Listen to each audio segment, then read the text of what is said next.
So, okay, hold on. March, what is it, March 26th. March 26th. Okay, first of all, now I know because it says Virginia on your wall. I was just really curious about the name Ginny, but that's just my nickname from Virginia. Okay, yes. Okay. So I saw that you were the president from 1999 to 2000. Mm-hmm. Were you an active member before that process, or did you kind of just jump into it? I was not particularly active. I'd been a member since I got here, I think, in 95. And they asked me the year before if I would be willing to run for president for that year. And I was willing to do it, but I didn't really have any strong background in the organization. And then the following 2 years, I was treasurer, I think, after I'd been president. So I sort of did it backwards in a sense. But. Yeah. Did you have a lot of women's rights involvement in your history at all? Well, I teach women's history, okay. U.S. women's history, and the women's rights movement and the suffrage movement and so forth. And I've been involved in the League of Women Voters locally, as well as in organizations at Ohio State where I was before I came here. Mm-hmm. So when I came here, I was happy to be involved in the range of issues has varied in terms of what the organization is focused on, but the issue of equality for women is one that I've been active in my whole life, I think I'd say. Yeah. Do you have any specific things that maybe when you're first beginning off in the kind of the movement that kind of sparked your interest into Well, I would say in terms of coming to Western, is that what you mean? WU or in general? In general. Well, I'm a product of the 70s, so 60s and 70s. So I was kind of in high school and college when the women's movement was going on, and the struggle for the Equal Rights Amendment, which failed ultimately to be incorporated into the Constitution. So all that was pretty formative for me, I guess, in terms of looking at it from a perspective of legal rights and legal equality for women, which has always been what's been important to me. And so when I came here, I was interested in, while I was doing a study of faculty salary differential between men and women, and different numbers of men and women at different ranks of salary, that sort of thing. So that's what first kind of pulled me into the organization, and also the opportunity to socialize and just kind of get to know some people. Right. So, and it's because Western is a unionized campus, that issue has been, I think, largely addressed, but I think it continues to be a matter of concern that there are most of the adjunct faculty, the part-time faculty, are women, and most of the permanent faculty are men. So, now, when you first got into WOW, how many members would you say it was made up of at the current time? I don't honestly remember. Yeah. We had an extensive mailing list when we did mailings, because that was back in the old days when we literally did it all. We got labels printed out and then peeled them off and stuck them on things by hand. That was like what the officers did. And so we sent out to hundreds of people, probably all the women on campus, all the female employees on campus. But in terms of active participation in programs and dinners and things like that, receptions, it varied. But there was, for the bigger events, it seems to me we usually got 50 to 75 people, but I honestly don't. I wouldn't want to trust that memory. No, yeah. I just remember when we would have a beginning of the year reception over in Knobloch, they called the corporate dining room, and that was always really crowded. It wasn't a huge space, but there were lots of people who came to that. Right. And we'd have sessions with the president or with the provost to share concerns, and that would get a pretty good turnout too. But then you'd have brown bag lunches about issues, and maybe 15 or 20 people would come. It just varies depending on people's levels of interest and timing and so forth. Yeah. Where would you guys usually hold these events at? Oh, all over. The opening reception, at least when I was active, was in Knobloch's corporate dining room.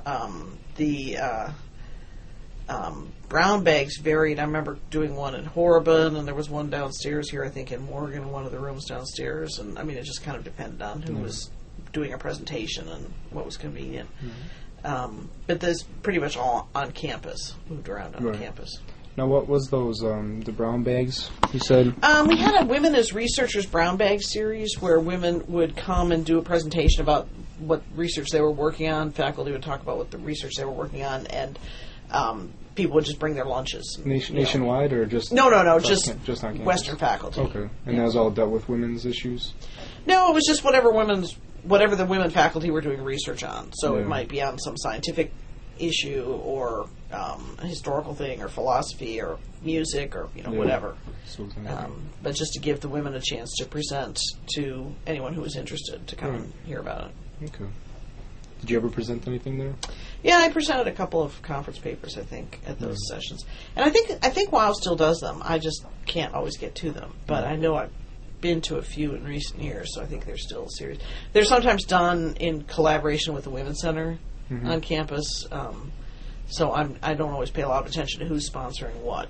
But I have seen. I just saw a thing, in fact, about Amy Carr in philosophy and religious studies, who's doing some kind of a presentation like that on campus. But I forget who was sponsoring it.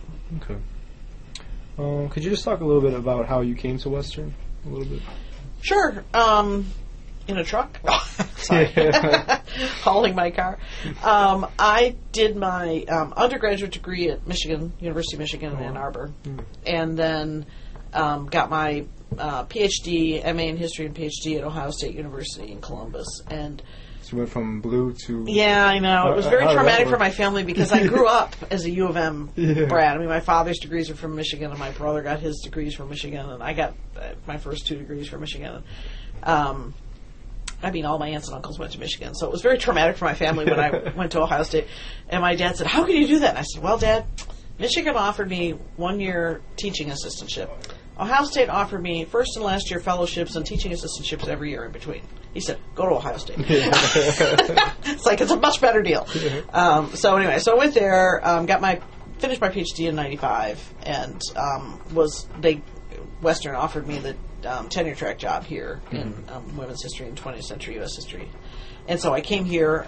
I was very happy to come here because I wanted to teach undergraduate classes, and this history department has a strong commitment to keeping class size small, so we really work with the undergraduates closely. And I've been here ever since. So you were born originally in Michigan? Or? I was born in Detroit, yeah. Oh, okay. Yeah, grew up in Detroit. Well, actually I was born in Ann Arbor, but I grew up in Detroit. Yeah. Yeah, I went to Ann Arbor over the last summer, I think it was, for work, and I like it up there. It's a nice town. It is. It's a nice place. Nice, I miss it sometimes. It's got a nice, like a nice downtown, like it's like a nice homey feel with a bunch of shops and everything. And yes, and it's big. It's considerably larger than Macomb, so it's got a lot more in the way of shopping and restaurants and cultural stuff. But it's, having grown up in Detroit, it's so much smaller than Detroit that you can walk. I mean, I never had a car when I lived there. I lived off campus, and you just walk 20 minutes, and you're on campus. So it was a very livable kind of place. I remember thinking when I went to Ann Arbor of like, then this usually doesn't strike me when I go to towns, but Ann Arbor did for some reason, like how diverse it was, but also how like friendly it was too. Like everybody. I mean, I don't know if this was just one day when it was sunny out and everybody was happy, but like everybody really seemed like they really were friendly to each other, like all. Oh, good. Well, that's good. That was always my impression there. Yeah. And I always loved walking around campus, and you would hear like 40 different languages being spoken because there was people from all over the world were living there. Right. But yeah, everybody was always very friendly. So. Yeah. Especially in the spring. Yeah. It's like from October through April, it's cloudy and snowy and rainy and icky, and then all of a sudden it turns nice and everybody sort of bursts outside. Yeah. Celebrate the spring.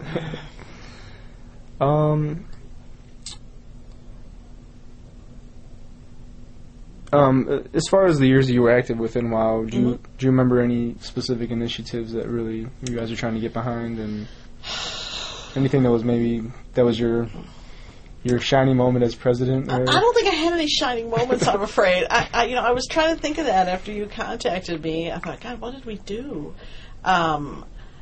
Mostly it was trying to provide opportunities for women to get to meet each other and come together to share research or come together for receptions or things like that. Mm-hmm. I don't remember that we had any big causes when I was, in the leadership position.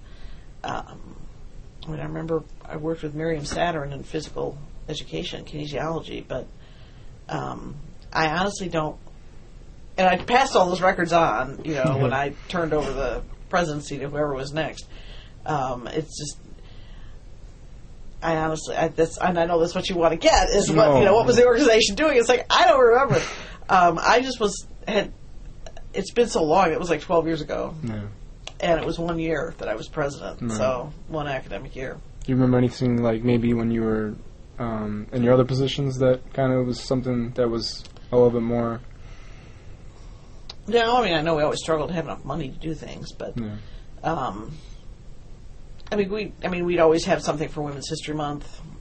We'd usually try to have some kind of a women's panel for Constitution Day, which is, I think, in the fall. I forget when that is now, but put together something for that and have some kind of activity speaker or something during Women's History Month, but I don't remember any details particularly at this point. This is why I didn't originally volunteer when Janine Kavicki asked for volunteers. It's like, I don't remember anything about what I did when I was active. Wow, so what am I going to say? You're doing good. I made some good friends, but that's really not, the purpose of the organization specifically. So. Well, that's not, that helps too. Yeah. But speaking of funding, where did you guys get your funding from? Membership. Yeah, there's a dues. Membership. Members pay dues, and that was basically, we sort of lived off the dues, which was, we didn't have a lot of expenses, but because we would do like campus mail for all the mailings. Of course, now it would be email, but then we weren't quite as reliant on email at that time. We had it, but we didn't use it as extensively as we do now. So, I think everything is probably email now. Oh yeah, from WOW. Yeah. Were you guys part of kind of a national, faction of women's groups? Not anything official. Yeah. The Macomb Feminist Network in town. That's not a university organization, but the local organization, I think, was around when I was an officer. But we were separate organizations, and we were not. We were just. WOW was an organization of, I forget if it's Women of Western or Western Organization for Women or whatever, but it was basically female employees at the university. So we weren't involved with any kind of national coalition of organizations like that. I don't even know if there is one. I know in my discipline there's I don't know what it's called, the Coordinating Committee for Women in the Historical Profession, but that's specifically for historians, not for everybody. So yeah.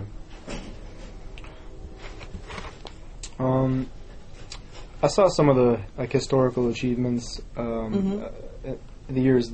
For the group, especially in the years following your presidency. Did you have any involvement in pushing for the women's studies major? Because that came into play a few years after. I supported it. Yeah. It was a minor, I think, at the time that I was president. It was. You could minor in it, but it was a program. It wasn't a department. Mm-hmm. And I think I don't remember when they actually became a separate department. Is that 2003 or something like that? Maybe that would probably be about right. Yeah. I don't know. I don't recall that WOW again, because I teach women's history I teach women's studies courses. My courses are cross-listed with women's studies. So I'm very involved with their program from that side of things. And I don't remember that I was particularly involved in my capacity as a WOW officer, but I certainly was in my capacity as a women's history professor. Mm-hmm. Another program I saw in there was the Feminists Are Friends program. Do you remember anything about that? Or the what? Feminists Are Friends? Nope. No. Doesn't ring any bells. I think it might have been before. I remember the photo thing that Polly Radosh organized, which WOW supported, which was I don't know if you have that in your list or not. It was a centennial thing, so it should have been right around the time I was president. University Centennial, 100th anniversary of Western, and she got a national grant. If you haven't talked with Polly Radosh, somebody should talk to Polly Radosh. I'm sure somebody is. She's emeritus, but she's in town. She lives around here now. She's retired, but because she was head of women's studies for years. But she organized this. I was on the committee that she organized to bring to do photographs of female leaders from campus and from the past and from the university and the community, and did I think it was 100 women. Display that was on display for a while, I think in the Union, and then they kind of parceled them out. So now the Women's Center has some, and Women's Studies Office has some of them, and there's some that are up in the Union, and they kind of put the different portraits around in different places. But that was a major undertaking. But she got external funding from, I don't remember who, some national organization to fund that. Do you remember some of the women that were pictured, as far as campus? But maybe just some of the nationally known ones. I don't honestly remember. I mean, it was some of it was, I believe, historical, like Mabel Corbin and whoever, I forget Olson's first name, but some of the people the dorms are named after. And then people who'd been active in recent years. I'm thinking, who was the woman in theater?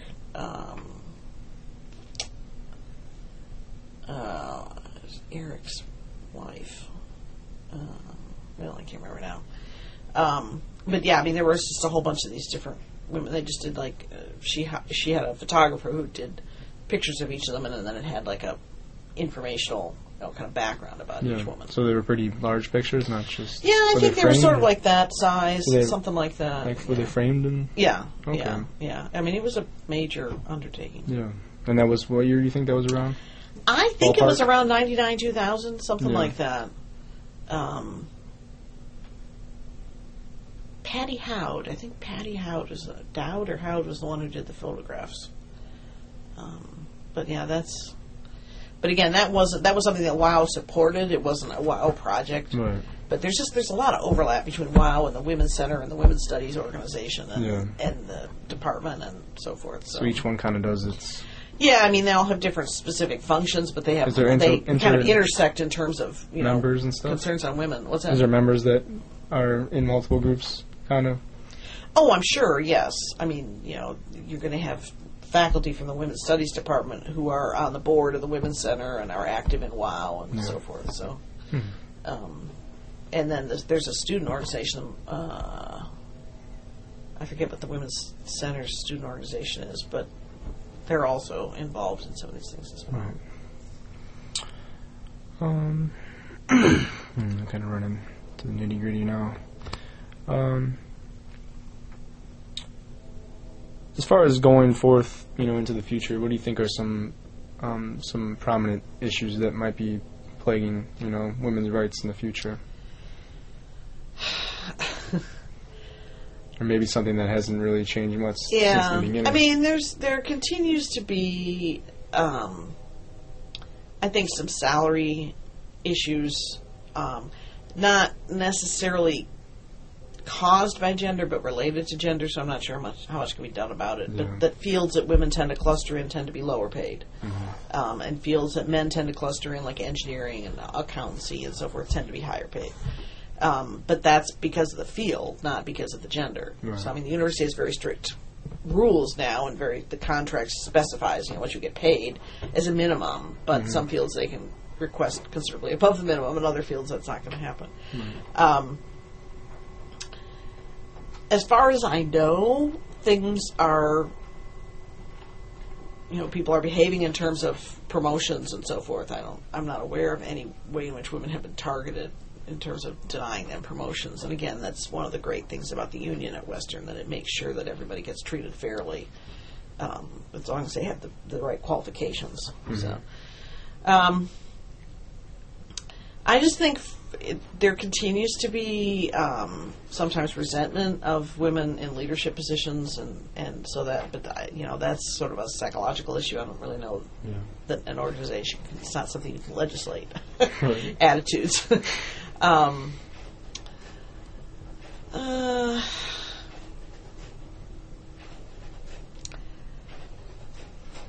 I guess the only other thing I could really say would be support for issues that come up with regard to women in their professional capacities. So, I mean, that's always kind of been my thing, is that not so much the lactation stations and family-friendly policies and stuff, which I know is a big deal for some people, but more making sure that especially single women don't get overburdened because everybody else is getting special treatment because they're having babies or whatever. That sounds terrible, but you sometimes feel like, I mean, I'm a single woman, and I feel like I'm expected to do all these things because I don't have to go pick the kids up after work, and I don't have to be home, and I don't have to go to the Boy Scout camp, and, whatever. It's like, so Ginny can do it, So I think, and again, I'm not quite sure what an organization could do about that, but I think there's a lot of attention to the issues that women have as mothers, and there's less attention to the issues that women who are not mothers might have to deal with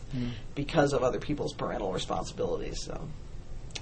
But that's, again, from my own particular perspective. No, that's a very good point, though. I mean, I never really thought of it in that terms, and that is something that should be paid attention to. I mean, it sort of reminds me of the old when I was a kid, back when people smoked. I mean, I know people still smoke, but you could smoke indoors and stuff. Right. And I worked at McDonald's, and the people who smoked always got smoking breaks, so they could go outside and smoke. It's like, those of us who didn't smoke never got a smoking. We were expected to work straight, Right. So it's sort of the same kind of thing. It's like, you get a little tired of it sometimes. No, right. Was there anything else that you want to just specific years you were active in WOW? Do you know like a time frame kind of? I was actually looking on my resume to see before you came. I was president 99-2000. I was treasurer from the next 2 years after that, whichever those years were. And I was involved sort of surrounding that time. I haven't been as involved the last few years because basically their issues have not been things that have been of great concern to me, and so I haven't really been pulled into it much. But I would say from like 97, 98 through maybe 2005, something like that was kind of when I was most active in WOW. Okay. And like, would you? Obviously, it's very important that the cause keeps going forward. Mm-hmm. So, what would you say to like maybe encourage more women to get involved and really think about their rights in terms of something they could fight for, and not just something that someone else can fight for? Well, and I try to make that point in my classes, my women's history classes, that because we spend a lot of time looking at all the struggle that women went through to get to where they are today, and that it's not over yet, because things are always, in a democracy, things can always be overturned. Yeah. So nothing is guaranteed, even if you get it into the Constitution, which you can't. So, I mean, I think it's important that whether it's an organization like WOW or our Women's Center here on campus or the Women's Studies program or other people teaching classes to kind of keep reinforcing, just what you say, that it's an ongoing issue. Mm-hmm. So, I mean, I think there's been tremendous progress. There's been huge progress. I mean, I'm chair of the department. That's unusual. I mean, that would have been unusual 10, 15, 20, 30 years ago. Would have been unheard of 30 years ago, probably. So, I mean, there's been huge progress in terms of the opportunities that are open to women, but I think there's still a ways to go in terms of it being seen as a kind of a normal thing and not a big deal. Yeah. So. Okay. All right, well, that's... Is there anything else you want to say? No, I'm glad you guys are working on this, and I wish you luck. I wish I had more to say, but I just...